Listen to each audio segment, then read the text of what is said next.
Bienvenidos al programa número 90 de Área Protegida, que se emite por la radio online El Provincial, www.provincial.com.ar, o por la aplicación disponible para los celulares.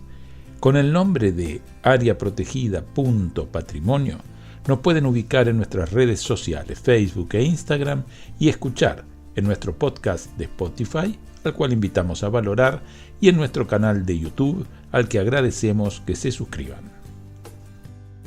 ¿Qué tal, Rubén? ¿Cómo estás? Muy bien, Rodolfo, un abrazo y saludo al público. Y por supuesto que, bueno, hoy tenemos un invitado especial, Alberto Piñeiro, que va a hablar sobre, creo, Núñez y Saavedra, ¿no? El libro que está... Es lo que habíamos... el libro que está trabajando y que va a presentar el próximo sábado. Pero también, para hablar con el público, hoy Buenos Aires, la ciudad de Buenos Aires, tiene 47 barrios divididos en 15 comunas, pero todo este proceso de urbanización y de crecimiento y de denominaciones administrativas tiene una historia bastante antigua, casi con la fundación misma de la ciudad. De eso vos sabés bastante, o mucho diría yo. Y bueno, creo que con Alberto vamos a poder dilucidar un tema que está orientado a estos barrios de Núñez y Saavedra y que va a ser muy interesante. No, seguro. Aparte, esto que vos estás marcando es cierto, desde los principios y ya desde la etapa colonial, donde la parroquia tenía una función muy especial, y todos los elementos administrativos que después, por ejemplo, comienza a tomar el registro civil, era el elemento de identificación. Yo soy de Montserrat, yo soy de tal parroquia o tal otra. Después hubo también otras divisiones, la de cuarteles, por ejemplo, en un momento que tenía que ver con la situación de tipo más bien de tipo militar, como también después hubo situaciones de tipo, si se quiere llamar, jurídica, que eran las seccionales, que un poco tenían la finalidad para temas como la cuestión de las votaciones y demás, que eran los juzgados y ese tipo de cosas. Y estas fueron las tradicionales, por así decirlo, que tuvo como división. Después, seguramente, porque ha escrito sobre esto, nos va a ilustrar Alberto sobre las disposiciones por las cuales y ordenanzas por las cuales se crean los barrios, que a veces en el imaginario de la gente está vigente y a veces no coincide, son diferentes, o incluso inventa nombres de barrios que fehacientemente no existen, y esta última administración, por así decirlo, que se genera con las comunas, es decir, que es otra forma. No creo que la comuna llegue a ser un elemento identificatorio, es decir, yo soy de la comuna 12 o ese tipo, no lo he visto. Es decir, para nada. pero sí, bueno, el barrio sí, el barrio tiene todavía una pregnancia muy fuerte. Pero bueno, eso vamos a dejar que Alberto, que sí conoce de este tema realmente a fondo, nos puede ilustrar lo más claramente posible en los próximos bloques. Estás escuchando Área Protegida por El Provincial Radio, con Rubén Mera y Rodolfo Giunta. En este segundo bloque de Área Protegida tenemos el gusto de presentar a Alberto Gabriel Piñeiro. Es licenciado en Historia por la Facultad de Filosofía y Letras de la Universidad de Buenos Aires, con la tesis Radicalismo e Intervención Estatal, la revista Hechos e Ideas entre 1935 y 1941. Ha sido director del Museo Histórico de la Ciudad de Buenos Aires, Brigadier General Cornelio de Saavedra, desde 1990 hasta el 2018. Es el autor de varias publicaciones, como Barrios, Calles y Plazas de la Ciudad de Buenos Aires, Origen y razón de sus nombres, Del radicalismo al peronismo, Hechos e Ideas, 1935-1941, Valvanera y el 11, Una parroquia y un barrio, sobre infiernos, malevos y trifulcas, mitos y leyendas de Saavedra, el barrio de Saavedra en Informes del Sur, en Imágenes y Lecturas 2, Posar o ser sorprendido, daguerrotipos y ambrotipos, fotografías de León Tenenbaum, y la Imágenes y Lecturas 3, Buenos Aires a vista de pájaro, de Jean-Désiré Dulin, de 1939-1919. ¿Qué tal, Alberto? ¿Cómo estás? Realmente es un gusto muy grande que compartas este momento con nosotros en Área Protegida. Lo mismo, Rodolfo, un gusto estar con ustedes esta tarde gris. Alberto, te saludo también y te agradezco, igual que Rodolfo. Bueno, es un alegrón que podamos hacer esta charla y bueno, vamos a ver qué sucede entonces. Avancemos, un gusto, Rubén. Alberto, tenemos una muy vieja amistad, es decir, de varios periodos que ya vamos a ir recorriendo, porque en cada uno de ellos fue haciendo cosas realmente muy interesantes por la ciudad.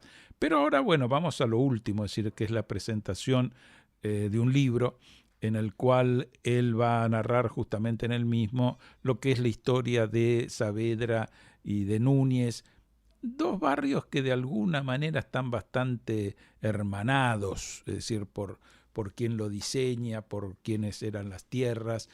Yo el primer contacto que tuve con esto fue en el Museo Sarmiento, porque de pronto estaba la figura de Florencio Núñez, que había obsequiado, digamos, una de las estatuas que ahí están, es decir, en la entrada del museo, y a su vez este museo fue hecho por Juan Busquiazo, es decir, alguien que trabajó el tema de la arquitectura, en ese caso italianizante, pero de una cantidad de obras impresionante en la ciudad de Buenos Aires. Para muchos fue nombrado así como el arquitecto de la generación del 80 y tuvo mucho que ver en el diseño tanto de Saavedra como de Núñez. Entonces, bueno, nos gustaría, Alberto, que nos empieces a contar a nosotros y a la audiencia cómo surgió esta investigación de estos barrios y qué fuiste encontrando en los mismos. Bueno, yo creo que esta historia empezó cuando yo era chiquito, porque mi barrio fue Saavedra. Ah, mira. Yo Claro. viví en Besares 2487 Uh-huh. hasta el último, lo que en ese momento era sexto grado, que hoy sería quinto, ¿no? Ahí en el séptimo grado me mudé a Caballito, y allá en Caballito descubrí también que tenía un breve pero poderoso pasado, porque descubrí mi identidad saavedrense, Uh-huh. y en parte, a pesar de que nos une la pasión racinguista, Obvio. descubrí que también tenía a Platense metido en el corazón, cosa que si hubiera quedado en Saavedra nunca lo hubiera llevado. Mi vieja era de Saavedra y mi viejo de Núñez, o sea que Claro. eso viene de largo, evidentemente. Y bueno, con los años y después con la tarea de estar vinculado de alguna manera a la historia de la ciudad, siempre fui tratando de acumular pequeñas pastillas sobre el pasado de estos barrios, fundamentalmente a partir de mi llegada al museo en 1990, que ahí encontré la unión geográfica y espiritual para empezar a juntar material, digamos. Claro. Que es una cosa que uno va haciendo primeramente un poco aleatoriamente y después ya con un poco más de dirección y buscando con mayor profundidad. Y en realidad el hecho de que Saavedra es uno de los pocos barrios que, a pesar de ser de los jovatos de la historia de la ciudad, Uh-huh. porque debemos entender que los barrios, el concepto de barrio como lo entendemos hoy, es algo muy moderno, Claro. que empieza ya con la unificación moderno para nosotros que no estamos tan lejos de esos tiempos, pero con la federalización de Belgrano y Flores, ahí se crea un gran espacio geográfico y ahí comienzan lo que hoy son los barrios. Exacto. Antes eran otras cosas, ¿no? Uh-huh. Eran parroquias, eran individualizaciones muy pequeñas, Uh-huh. sino que comienza, digamos, que en esos años. Y había muy poca material y de muy escasa difusión. Claro. Uno fue de Miguel Amelio Malaponte, que yo creo que fue el historiador más importante del barrio, que publicó pequeños folletos en revistas hoy inhallables, porque eran Claro. muy, muy minúsculas y de una tirada muy particular.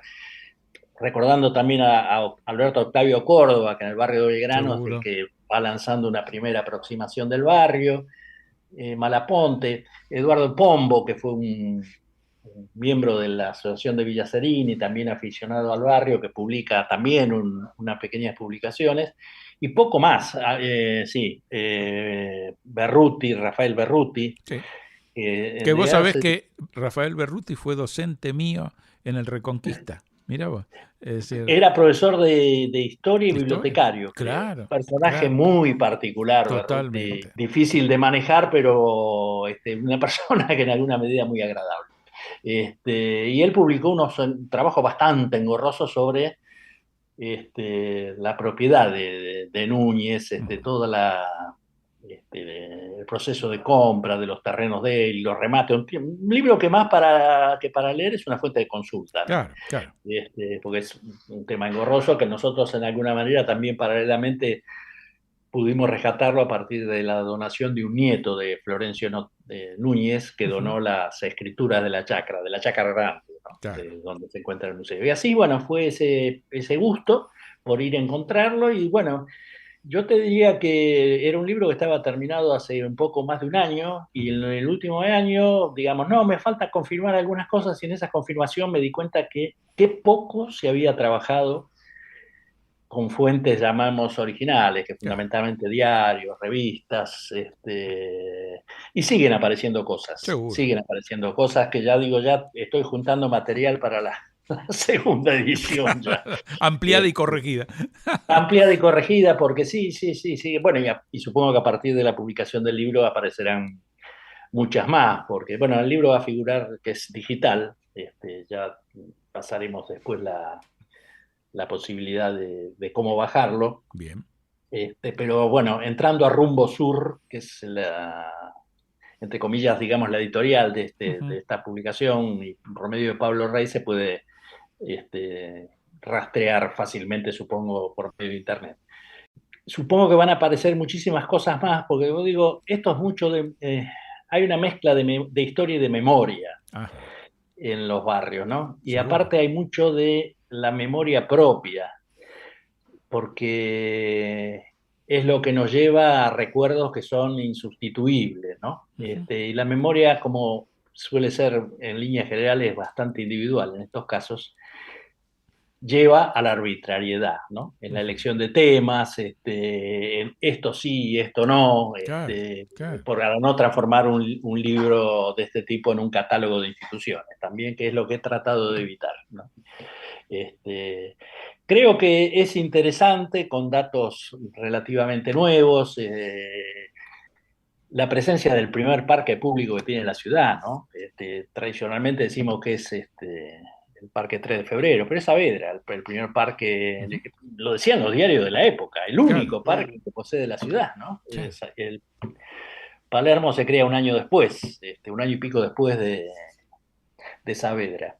Y un emprendimiento de una serie de personajes que son los fundadores junto con Núñez, gente típica del momento, un momento de mucha especulación en tierras, la presencia del ferrocarril, que es fundamental para la creación de Saavedra, la importancia del ferrocarril para un proyecto urbano nuevo, un proyecto que fracasa con la crisis de 1873, o sea que un año después de la creación del pueblo de Saavedra prácticamente ya no hay futuro para eso, porque la crisis fue demoledora. Que nos lleva también a pensar la similitud de la historia argentina. Saavedra es un ejemplo de eso, ¿no? Como las crisis lo golpean y en algunos casos lo benefician, ¿no? En el 73 el proyecto inmobiliario fracasa. En el 90 iban a construir un hotel de inmigrantes en la zona, donde suponían que iban a entrar con el Titanic por el arroyo Medrano, un disparate. Una cosa. un disparate típico de la Argentina, además, ¿no? Y por suerte la crisis del 90 hace que se olvide todo, porque se compraban las tierras y se vendían, le compran las tierras, se las venden, se las quieren vender, hay un proyecto de ley para hacer el hotel de inmigrantes. O sea que participamos de todas las corruptelas y pecados argentinos de toda la época, ¿no? De todas las épocas. Claro. Y bueno, y la presencia de un parque que se transformó mítico, que es el núcleo del barrio, Claro. con un pasado de esplendor que seguramente no es tal como dicen los diarios, ¿no? Para las fotos generalmente nos peinamos y nos bañamos, Claro. y así son las fotos de los barrios. O sea, los barrios aparecen peinados y bañados y después la realidad de todos los días era distinta, ¿no? Ujú. El Aparte, horror, el horror aparte, al agua, como planteaban en los años 30, y un tema que se plantea hoy en día, ¿no? Una ciudad de espaldas al río. no, seguro, pero aparte digo también en un paisaje tan diferente, porque sobre lo que es García del Río y lo que es el parque, digamos, Saavedra, bueno, teníamos un arroyo, luego entubado. He leído que tenían toda la intención, que no sé si se va a llevar a cabo o no, de destapar una partecita para que en el Parque Saavedra se vea, no sé en qué quedó eso, pero Generó digo, muchas reacciones en el barrio, claro. aparentemente no. Pero digo, ¿cómo fueron cambiando los paisajes? Porque incluso yo no sé si por error o no, porque si no me equivoco hay otro parque que también lleva el nombre de Saavedra, pero está por el lado de La Plata, es decir, y a Sí, veces sí, las fotos antiguas se confunden y te el aparecían Parque de anuncios Saavedra que, de la Plata, sí. claro, y te aparecen anuncios que decían el Parque Saavedra, hay góndolas, cuando estaban todavía sin entubar El el arroyo. arroyo, pero entonces uno dice, ¿pero en cuál de los dos? ¿En el que está acá en No, no, en el Cava? de Saavedra estaban las góndolas. De Saavedra. Claro, es decir, pero digo, al ver esas fotos uno se da cuenta de la diferencia en los paisajes, ¿no? Porque eran Sí, sí, sí, sí. totalmente Aparte, distintos. hay un testimonio de Horace Rumbold, que fue el encargado de negocios de Gran Bretaña acá en Buenos Claro, Aires, que en 1880 y pico, el libro se publica en Londres tiempo después, pero él hace un pasaje, un relato encantador y al mismo tiempo desolador de lo que era la zona, porque él claro, dice que se construye un parque en medio de la nada, que no se explica cómo van a hacer un parque en medio de un páramo. Era claro, absurdo, era generalmente los absurdo. parques se hacían en las ciudades, no en el campo, ¿no? Claro, Claro, buscando espacio verde para donde no lo había, ¿para qué claro. querían un parque? Bueno, hace una caracterización de la Argentina muy cómica. Es más, cuenta ahí la presencia de los mosquitos, lo que eran los mosquitos ahora que nos estuvieron castigando nuevamente, caminando por alrededor de Claro. ese parque. Él dice que era como ir a un pueblo, a un lugar donde hubiera habido una catástrofe y Mm, hubiera quedado totalmente desolado. Esa era la imagen de Saavedra en 1880 y tanto, ¿no? mira vos, claro. Este, y esas imágenes, bueno, finalmente después irá cambiando y sobre todo a partir de los años 30 con las instalaciones de las industrias, ¿no? Ujú. Saavedra es un barrio que en eso ha tenido una presencia destacada y diría que la más destacada de todas es la presencia de una industria menor, sin duda, una pequeña industria familiar que es la fabricante de las pelotas pulpo, Claro. este, To- que ha hecho la infancia de varias generaciones de argentinos, una participación tan grata y tan memorable como era esos picaditos jugados en la vereda, de toda la ciudad, ¿no? Seguro. Que creo que es la empresa símbolo porque nace con la crisis del 30, allá por el año 1929, caduca en la época del 1-1, Ujú. cuando ya le abren la importación, porque ya se había dedicado a la pelota de tenis, y quitada esa protección, Juan Carlos Lafranconi, que era el hijo del fundador, decide cerrar la empresa Claro. cuya fachada sigue estando ahí en Pinto y Jaramillo, si mal no recuerdo. Bien.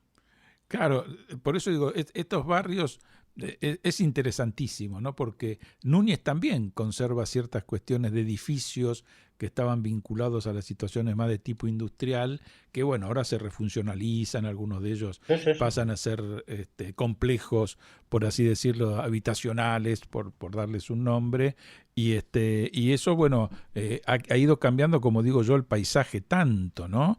Sí.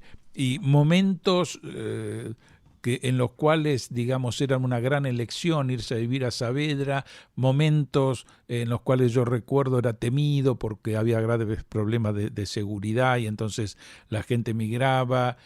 Toda la cuestión de vigilancia y demás hace que hoy el parque, por ejemplo, es muy disfrutable, no hay muchísima gente Bueno, es un acude. parque concurridísimo. Pero es extraordinario. Ya casi diría para muchos vecinos de más, concurrido por demás. Sí, sí. Pero aparte han ido surgiendo una serie de lugares donde comer algo, donde tomar algo. Y es muy lindo, realmente es un lugar muy, muy... Bueno, es que ahí hay una polémica muy interesante que se plantea en los barrios que yo discuto un poco, ¿no?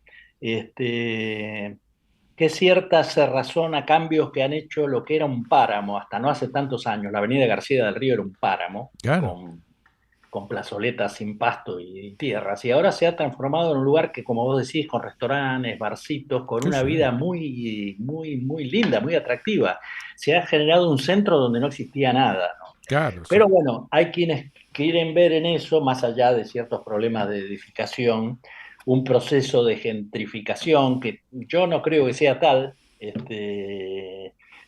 Buenos Aires es una ciudad permanentemente gentrificada, Seguro. donde no se conserva el pasado y siempre se crean. Buenos Aires se construye sobre sí misma permanentemente. Digamos Exacto.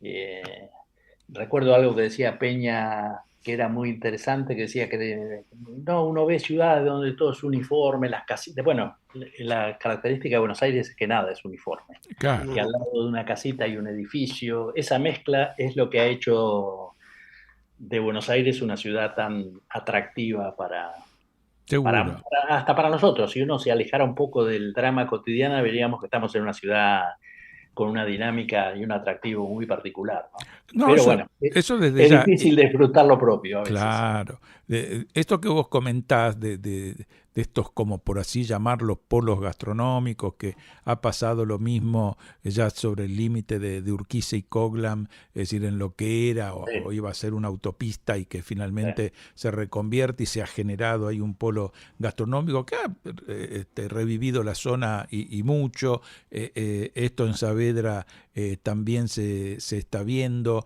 La insoportable cantidad de edificios nuevos que están apareciendo, sobre todo en Núñez. Yo la otra vez en determinada esquina contabas 10 edificios nuevos en 2 cuadras. Es una cosa pero increíble, con toda una lucha por parte de los vecinos para que en el código no se aprueben, pero no se logró cambiar nada y la explosión está, digamos, ¿no? De ese tipo de y te cosas. diría que no solo en varios lugares de la ciudad. No, seguro. En su momento había sido Caballito y demás, ¿no? Es decir, siempre se van generando nuevos polos donde se va corriendo de un lado para el otro. Oportunidades. Sí, la oportunidad o la especulación. Y costo y beneficio, ¿no? Costos y beneficios.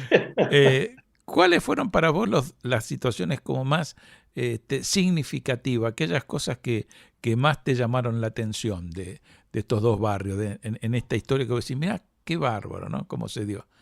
Sí, hay una cosa que me pareció muy linda y que retrae a recuerdos infantiles también, que es un artículo que en 1930 un periodista de Mundo Argentino, Maynard, ahora se me borra el nombre, Jerónimo Maynard, que habla que Saavedra es, bueno, hay dos, uno que es muy característico y otro que es medio ridículo.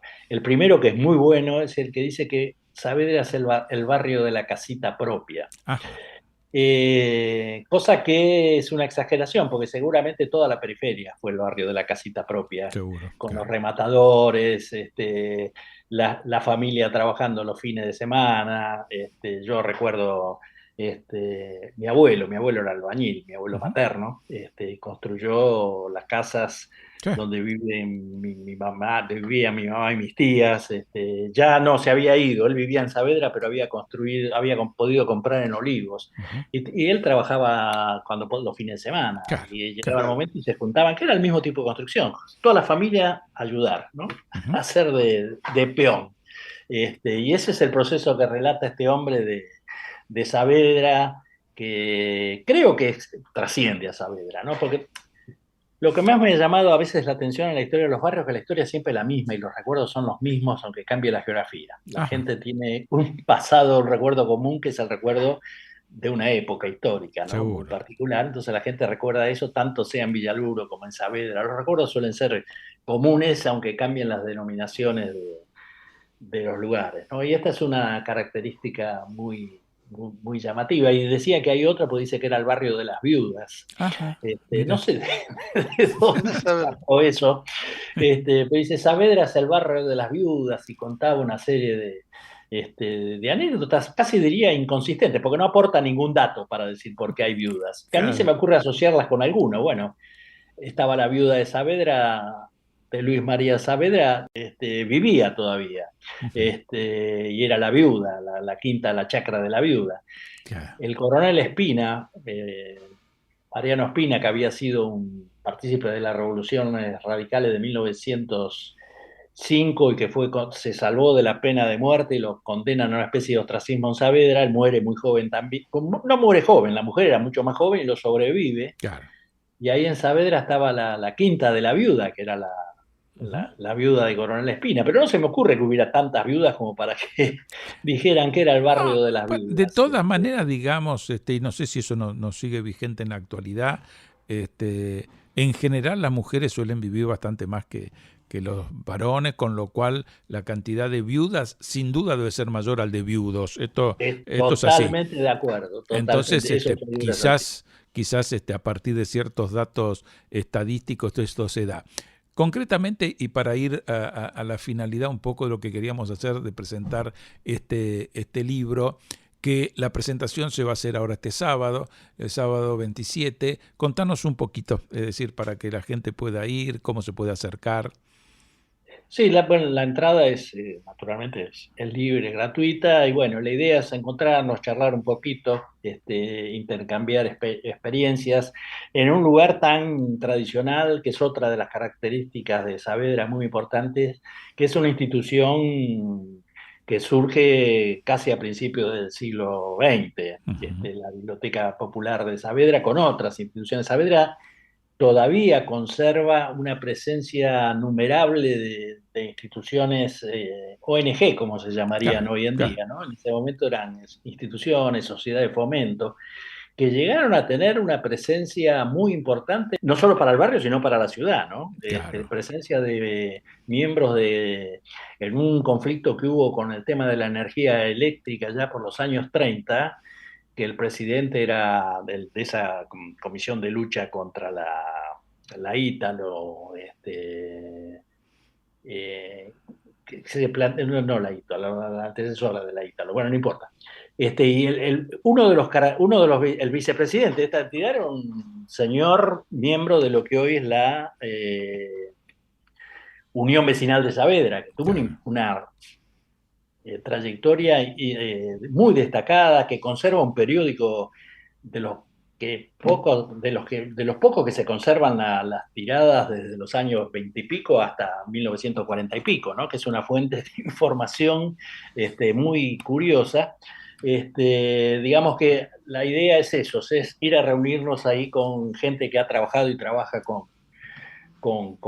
la vecindad, ¿no? Que creo que la Biblioteca Saavedra en ese aspecto convoca una cantidad de gente muy importante. Seguro. Y la idea de crear una comunidad que siga aportando, porque estos libros se crean, estas historias se agregan cuando hay una participación y un acercamiento de datos absolutamente perdidos, ¿no? Uh-huh. Por eso la presentación se va a hacer entonces el 27 de abril, esto es a las 17 horas, y la biblioteca queda en la avenida García del Río 2737, así que va a ser... A 3 cuadritas de Cabildo. Exactamente, así que en ese lindo bulevar, es decir, el otro lindo también es el de San Isidro Labrador, que también son un bulevar muy bello de la zona. Acompañan a Área Protegida el Comité Argentino de ICOMOS, Consejo Internacional de Monumentos y Sitios, organismo que trabaja por la conservación, protección y valoración de los monumentos y sitios de valor patrimonial. Y el Comité Argentino de ICOM, Consejo Internacional de Museos, organización no gubernamental que establece estándares profesionales y éticos para las actividades de los museos. CICOP, Centro Internacional para la Conservación del Patrimonio, organización no gubernamental que desde hace 30 años trabaja en pos del conocimiento y conservación del patrimonio cultural.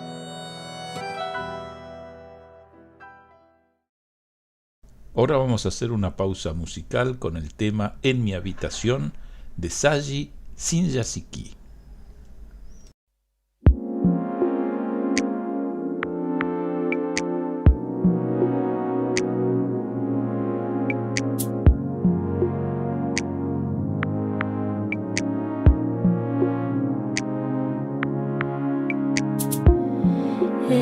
Espero mirarte, tu cuerpo en partes, un día de estos mostremos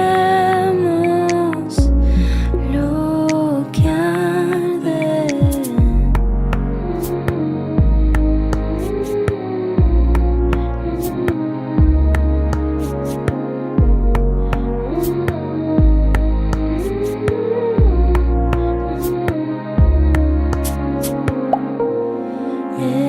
Encuentro soñado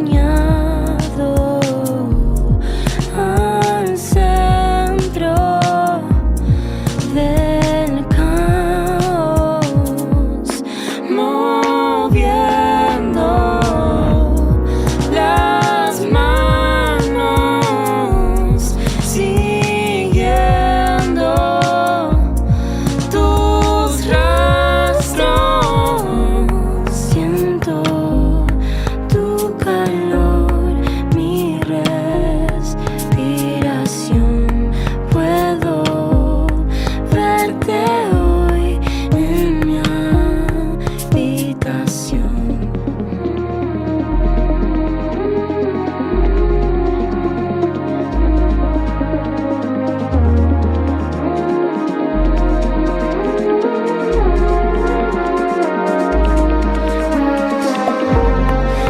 Siento tu calor, mi respiración. Puedo verte hoy en mi habitación. Siento tu calor, mi respiración. Puedo verte hoy en mi habitación.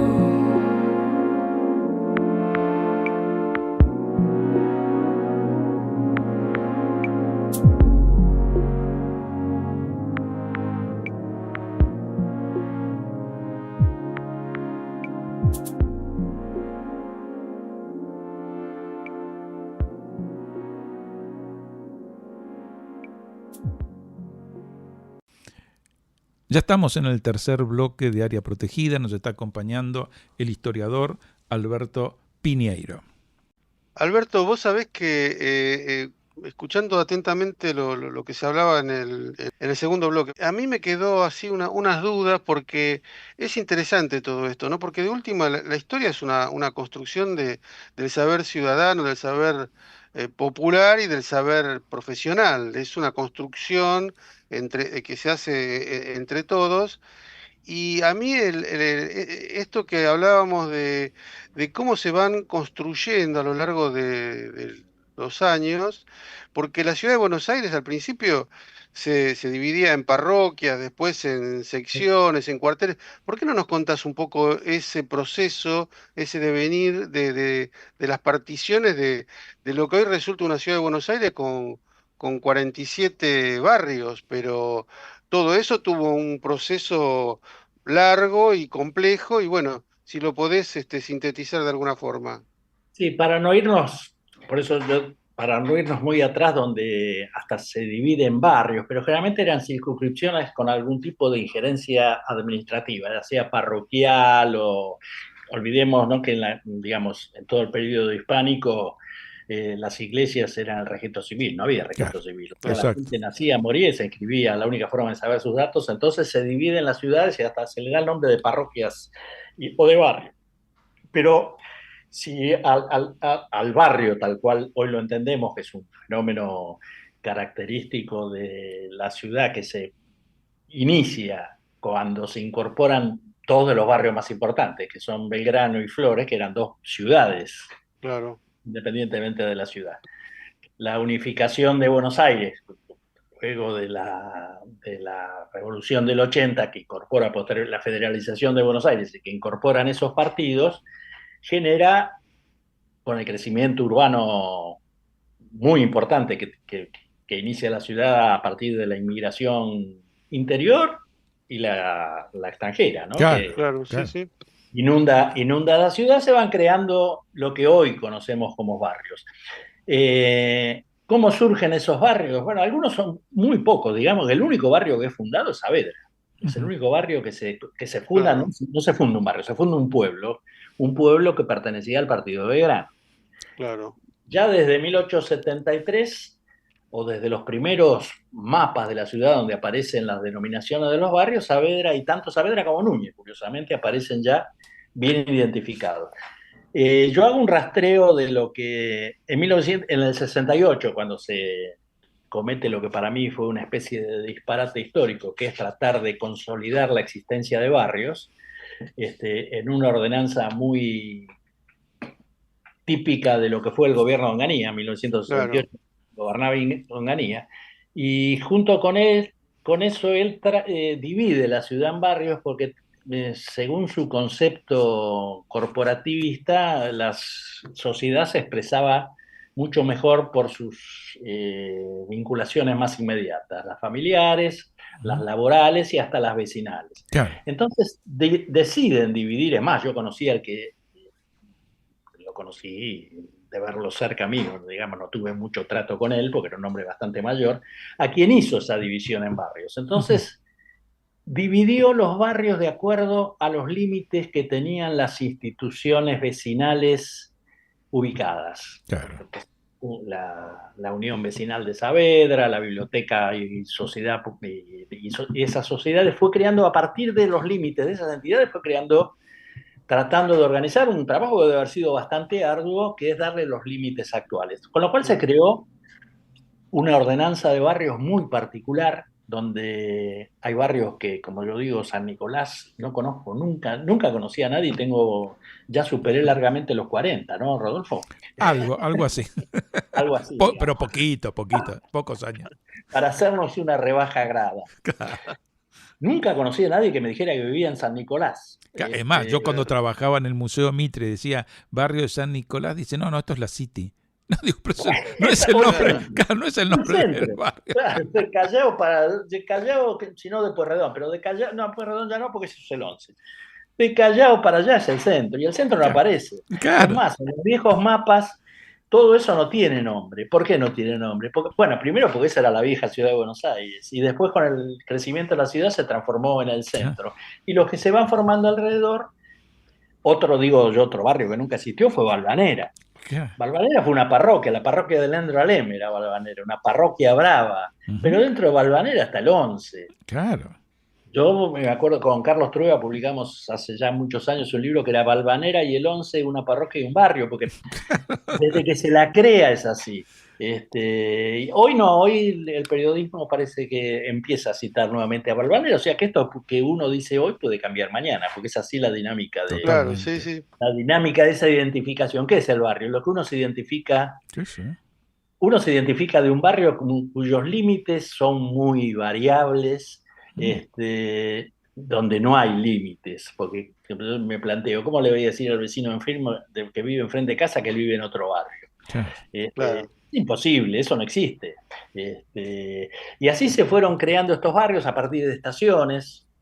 Villa Urquiza, Villa Devoto fue una construcción particular que casi un proyecto como el de Saavedra al que se decidió no fundar, de 1887, si mal no recuerdo. Y así fueron Villa Pueyrredón, fueron creyendo alrededor de estaciones, se fueron generando algunas unidades. Otras, como el caso de Saavedra, Núñez es otra estación, Claro. Y si sacamos, y después los que están creándose en el medio, algunos que existieron y dejaron de existir, ¿no? Ujú. Y es curioso que en esta ordenanza del 68, que después se la modifican en el 72, pero la ordenanza es la misma, ¿no? Prácticamente hay que buscar con lupa dónde está la diferencia entre una y otra. Se crean las juntas vecinales, que hoy serían las actuales comunas. En ese Ujú. momento las Claro. juntas eran a partir de los barrios. Pero hay un proceso muy amplio donde se habla de una tradición que es muy moderna. La tradición es muy moderna. En 1930 se publicaban planos con barrios como Villa Malcolm, el barrio de los Corrales, que sería lo tradicional, sería llamarlo Corrales, pero cuando le ponen el nombre a Parque Patricio, se transforma en Parque Patricio porque Corrales era un nombre feo. Exacto. Nueva Chicago era Mataderos. Ujú. Mataderos es un nombre bastante posterior, pero claro, eran nombres que hacían referencia a cosas no deseadas, ¿no? Tener los Exacto. corrales Ujú. con los olores y los animales no era algo muy agradable, ¿no? Y los barrios, bueno, tradicionales, que ya La Boca, Barracas, que esos ya sí son anteriores, pero eran los extramuros de la ciudad, Eran no los eran barrios extramuros, de la claro. ciudad. La gente vivía digamos, serían pequeños poblados que había fuera de la ciudad, vinculados sobre todo a Barracas, más que La Boca, porque La Boca, a pesar de ser un barrio tradicional, es bastante moderno, Ujú. como lo prueban los propios historiadores, que La Boca existe a partir de un determinado momento Ujú. y comienza su descenso ya con la construcción de Puerto Madero, que se transforma en un suburbio que queda paralizado en el tiempo, ¿no? Claro. Este, son construcciones. ¿Quién crea un barrio? Es el vecino que se identifica con esa Tal cual. toponimia, digamos, Yo ¿no? creo que ahora te falta un libro escribir de lo tanto que has escrito, Sí. Alberto, es decir, que tiene que ver con el imaginario y, en este caso, las ordenanzas, porque vos fijate la cantidad de falsas atribuciones que hay, ¿no? En el imaginario dice tal cosa, que yo, la cancha de River, eso es Núñez, no es Núñez, es Belgrano, bueno, pero tenés miles y miles de gente que le da un nombre al barrio que no existe como tal, no existe en la Y el jurisprudencia. barrio River, Claro, es decir, ese barrio o las recontra fragmentaciones de Palermo, Soho, Palermo, Hollywood, bueno, todo lo que quieran, es decir, las cañitas, todas esas subdivisiones y falsas propagandas. Saavedra y Núñez también la tienen. Sí, sí, sí. Altos de Núñez, Altos de Núñez, claro. altos de Saavedra, que están a veces, no sabés qué es Claro. exactamente. Más allá de que hay algunos desniveles en algunos lugares que Sí, podrían, tiene. podrían justificar, vamos a decir. Pero, digamos, hay toda una variación en esto que decís muy bien. El barrio es la apropiación identitaria que hace la gente, y en su imaginario a veces lo modifica respecto de una norma que no le dice mucho, digo, es decir, porque aparte en estas Es cosas más, creo que ridículas. se ignora completamente la existencia Claro, de porque eso. esto que decís vos, ¿no? Decís yo, por ejemplo, de Coglam, donde los límites pasan por el medio de la calle y de un lado de la vereda tenés un barrio y del otro otra, si eso crea una confusión y crea una Y además que situación. los propios vecinos hacen que los límites sean los que ellos consideran. Totalmente, Claro. por eso, a eso voy, digo que Sí, en sí. el imaginario no coincide necesariamente No, con la realidad. con la realidad. Sí. Pero de pronto, y yendo un poco a tu historia, porque le recomiendo a la gente, pues esto también se lo puede bajar de la web, es decir, esta gran obra que hiciste, a mí me encantaba, es decir, a partir de tu libro, sobre el nombre de las calles, de los barrios y demás, saber por qué se llamaban así. Yo, por ejemplo, que vivo en la calle Melián, digo, ¿y quién era Melián? Y bueno, a partir de tu libro me enteré, digamos, de estas personas que formaban parte del ejército de liberación de San Martín, y así estaba Roque Pérez y una cantidad más, es decir, que había toda una sucesión de calles que además le comienza a dar sentido, es decir, por eso se llaman así todas estas, tienen estos Bueno, es nombres. que toda esta zona están Claro. principalmente los guerreros de la independencia. Por eso. Entonces digo. Y a veces cuando injustamente dicen, no, está lleno de militares. Bueno, sí, está bien, eran militares, pero ojo que estos militares son los que constituyeron Sí, participaron en la libertad no de la Argentina, de Sudamérica. De Sudamérica. Claro. Entonces digo, eso también te permite como un conocimiento mayor y hasta incluso una situación que sí, bueno, qué lindo, ¿no? Es decir, yo me siento orgulloso ahora de decir, formo parte, digamos, de estar entre la nominación, digamos, de estos guerreros. Como también de pronto me parece fantástico que en lo que es la parte del más nuevo de los barrios como Madero, se hacen todas nombres de mujeres y ese tipo de cosas, realmente está muy peor. Así que lo recomiendo a nuestros oyentes, eso se puede bajar de internet y realmente vale la pena. Pero además, en tu rol cuando estabas en el Museo Saavedra como director, participaste de un hecho que fue realmente encantador, porque ahí está toda la colección de Guillermo Moore, con las vistas más hermosas de la ciudad de Buenos Aires, sobre todo esas enormes llamadas vistas de vuelas de pájaro, y que yo, por trabajar en la época de la Gran Aldea, la representación de vista vuelo de pájaro de Dulin o Dulin, es decir, Jean Desiré, que hace un trabajo. Yo siempre pensé que lo hacía desde un globo, es decir, que en ese momento empezaban y lo hacía desde arriba. No, es una técnica de dibujo excepcional. Es como si fuera una vista hoy hecha por un dron, podríamos equiparar, digamos. Creo que el dron no la podría hacer. Sí, no sé, vos sabés que estaba pensando, el dron no. Es verdad lo que decís, el dron no sería podría una ser. película, un dron haría una película de lo que él hizo en 2 planos. Exactamente. Y bueno, se conocía la de 1865, si no mal no recuerdo, que es la vista hasta tradicional. 1880 hubo algunas que eran los dibujos de él firmados por otras personas. Por otras personas. Pero la cuestión es que pudieron traer a Buenos Aires y al museo, es decir, una segunda, que para mí desconocía totalmente de Dulin, ya de principio de siglo. Contanos esa pequeña historia, porque realmente es maravillosa, es decir, cómo logran esa iconografía relevante, porque aparte está la ciudad que veía Dulin y los proyectos de la ciudad. Y los proyectos, o sea que se ve eso en una imagen que se ve el pasado, el presente y el futuro. El pasado menos, pero hasta puede ser que se vea pasado porque seguramente alguna cosa se le escapó que ya no estaba. Claro. Pero es una obra. Mira, yo eso considero que fue.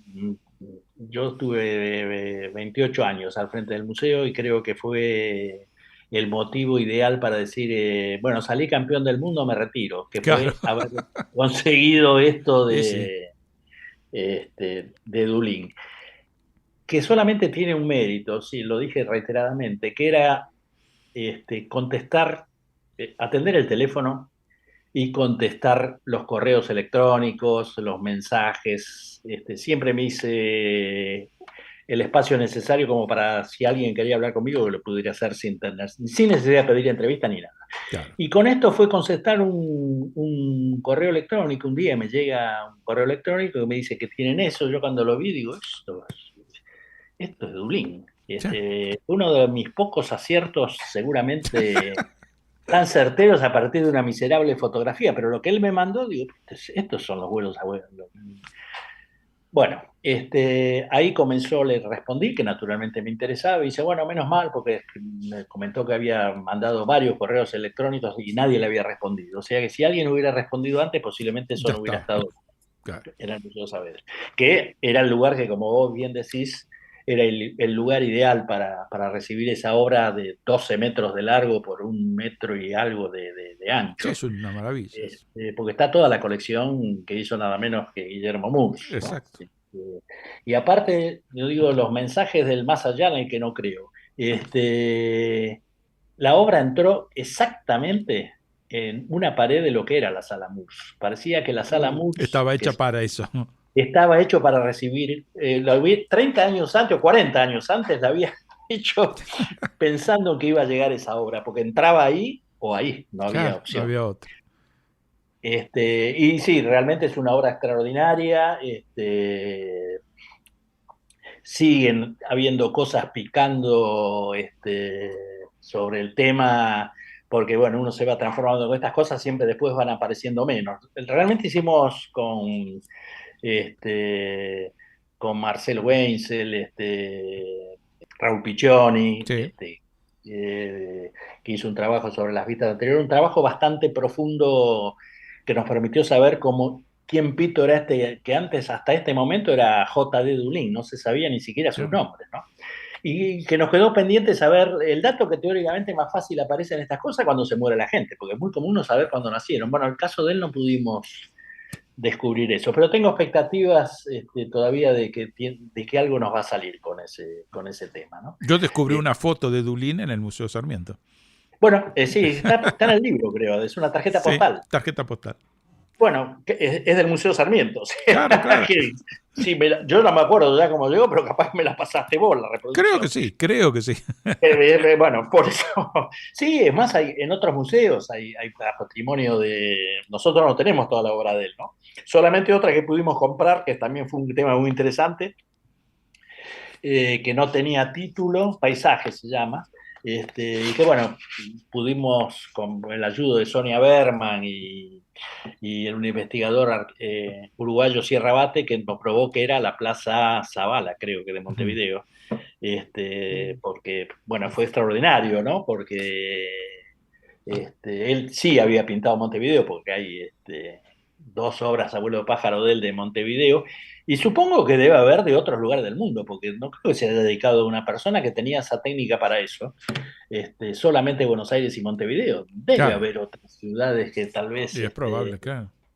Dulin haya hecho y no hayan llegado, o no se conservan, o están perdidas por ahí sin saber de quién es el autor, ¿no? Porque en esa época la firma no era plata como hoy en día, ¿no? Claro. Y la propiedad intelectual tampoco estaba muy registrada, porque a Dulin lo copiaron y recopiaron y reeditaron.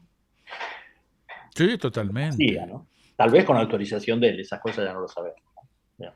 Pero sin duda es una obra extraordinaria que, bueno, se puede visitar todavía en el museo. Sí, eso yo se lo recomiendo a la audiencia muchísimo. Aparte que el Museo Saavedra realmente es un museo muy, muy, muy interesante por su ubicación, por lo que es la vivienda, por lo que es el parque, en fin, tiene una cantidad de atractivos que muchas veces se hacía difícil incluso para la noche de los museos llegar porque está como aislado del resto de los museos, por así decirlo, ¿no? Pero de todas maneras se puede lograr.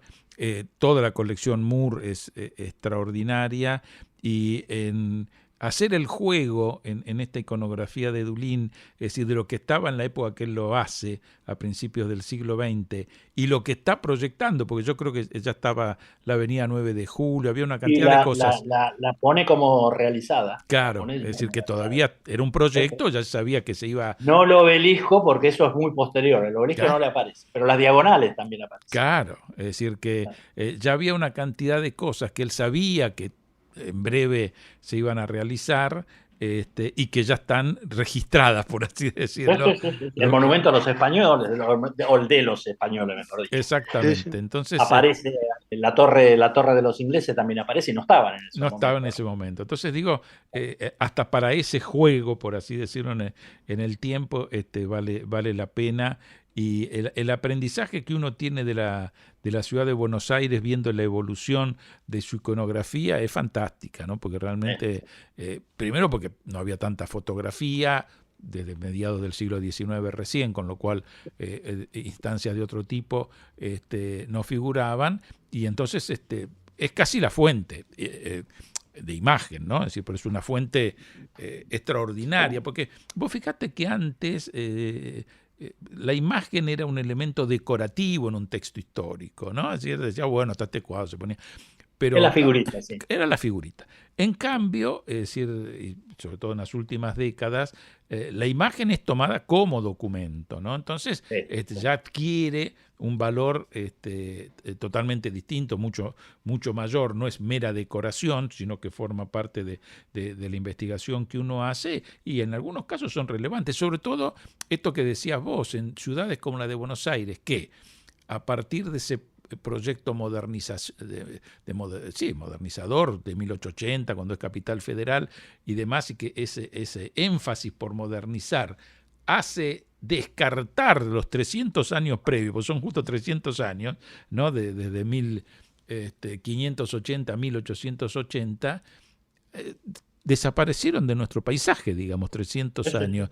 Y si no fuera por estas imágenes, ese tipo de cosas, no teníamos ni idea cómo fue, porque no había elementos. Entonces, qué valor documental, ¿no? Sí, ¿no? Y cierto afeamiento de la ciudad con respecto al río. Son épocas donde el río está ahí. Sí.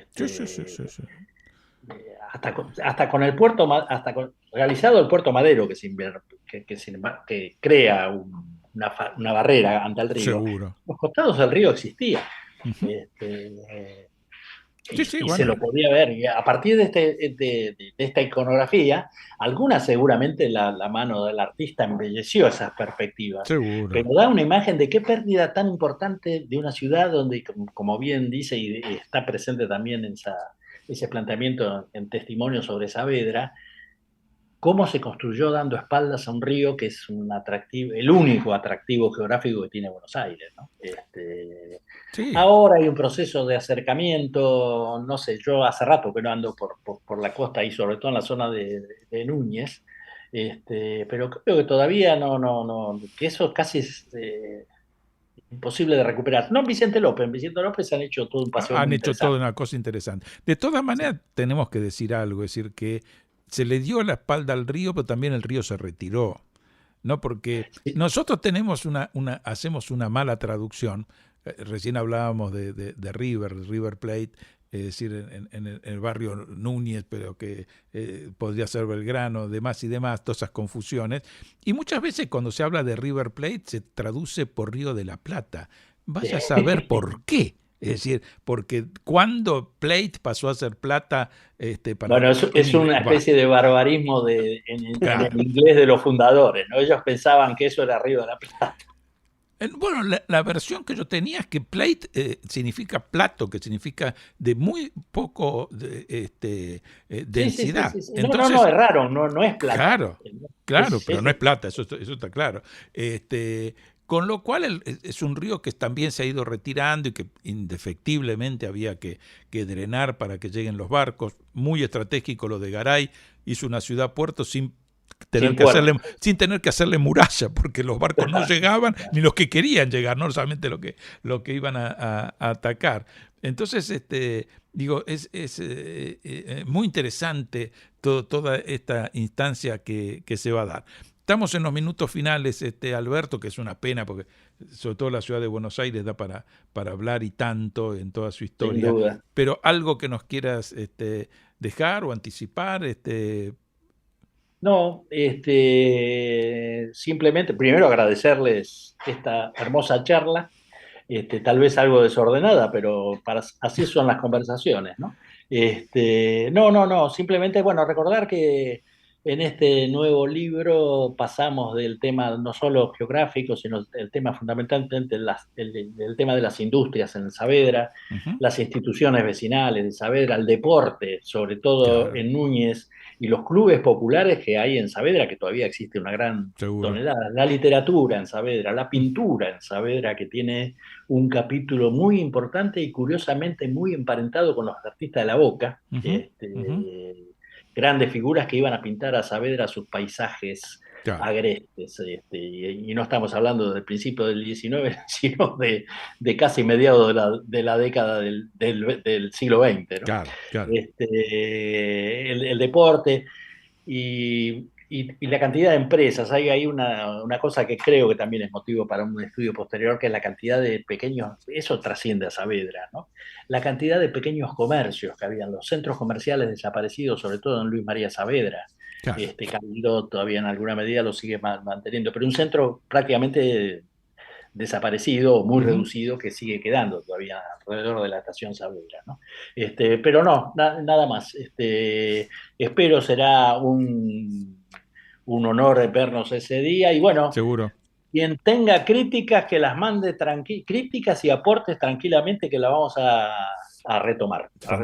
Un aeropuerto de globos dirigibles que había en Saavedra, eso también duró muy poco, lamentablemente. Claro. Pero eso es un antecedente de Seiza en el barrio de Saavedra. Ahí está.